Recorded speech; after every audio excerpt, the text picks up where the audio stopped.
Sean O'Malley says no to Volkanovski, Alex Pereira slams Khamzat Chimaev, and Colby Covington released a promo for his now official fight with Leon Edwards, all in today's video. The new bantamweight champion Sean O'Malley is asked whether or not he'd move up to featherweight and fight Alexander Volkanovski for the 145-pound title. You may be surprised with his answer, here's what he said. I would love to when Alexander Volkanovski is not the champ. That motherfucker is pound for pound best in the world right now. So you wouldn't fight him? You would not dare? I wouldn't say that. I mean, I'm confident I can knock anyone out. I feel like I can definitely knock Alexander Volkanovski out. It would be fucking very, very difficult.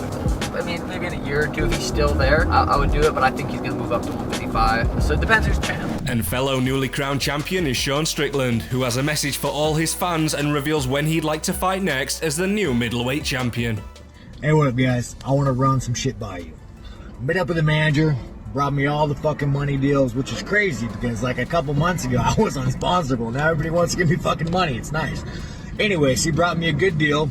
And the fucking deal was that all I gotta do is sign some shit, and this company's gonna pay me really good, and they're gonna take said shit that I signed and sell it to you guys, or whoever wants it. And you guys, I've done it before, and I feel so fucking dirty when I do that. I feel so fucking dirty, like, it fucking irks my soul. I would do this shit for free. So I wanna fight early next year, ideally. And before that fight, I want to do a meet and greet. I don't know if it's in Vegas, in California. We'll fucking spar. We'll bring some gloves. I'll sign whatever the fuck you want me to sign for free, man. I fucking love you guys.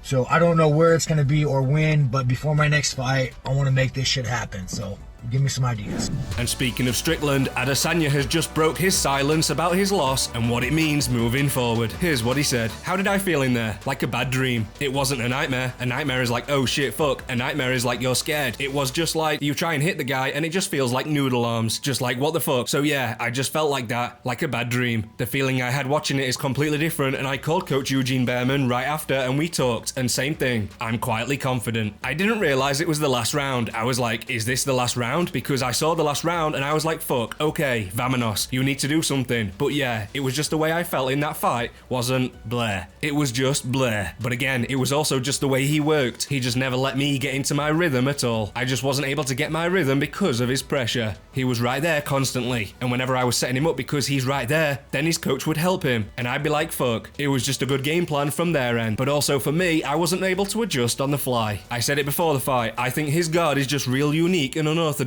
So I wasn't able to find my jab, and I'm able to find my jab. I can find the chin. I'm very confident in that, but his guard was just good. It was good. Good defense and good offense. Well-rounded game. I felt better in the back. I was like, fuck, I'm sharp. But yeah, I don't know. Just in there, just felt like a bad dream. My arms were just noodles. I had no snap. It was just weird. At one point, I was just like, I was like, I've got to finish the guy. I've got to finish the guy. And I tried. I set him up a couple of times. He defended it well. Corner helped him out. They were guiding him well. And then I just, okay, just try and find something and don't get caught. Especially in the last round, I was like, make sure, don't get caught. I don't like fighting like that. I like fighting to win and not be on the defensive primarily. I like to be offensive in certain situations, like in the last round. Okay, we've got to go, but I just couldn't go. When asked when he'd fight again next, Adesanya replied simply with, we'll see. It's not over. The story's still being written. Who do you think he should fight next? Leave your thoughts in the comments below. And Alex Pereira reveals what he really thinks of Khamzat Chimaev. Whitaker. Guerreiro. Jon Jones. Guerreiro. Jamal Hill. Bom. Yuri Prohaska. Muito bom. Israel Adesanya. Guerreiro. Khamzat Chimaev. And Leon Edwards vs Colby Covington is official now for UFC 296 on December 16. Colby hasn't wasted any time in letting the people know with this new promo video. The people have been asking me, when you bring that belt back, where's the fight? Why aren't you fighting? When is the King of Miami coming back? Well, guess what? America's champ is back.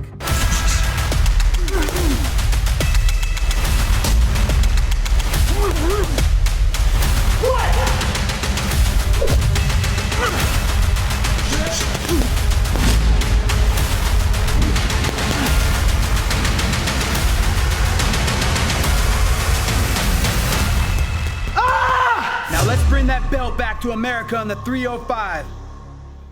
And Stipe is confident in his abilities when fighting Jon Jones. Here's what he said. My speed, my angles, I think punching power, I hit a lot harder than people think. I think I have great IQ. I always change it up, and when something happens, I'll figure a way out. This fight means everything. I think this is what it's all about. It's what the fans want to see. It's a fight he wanted, a fight I wanted, two of the best going at it. Nothing gets better than that. Thanks for watching. Remember to subscribe, and see you in the next one. So I'ma let my chest poke out just a little. I'm headed to the top, can't stop in the middle. We are on the rise, so keep watching the sky.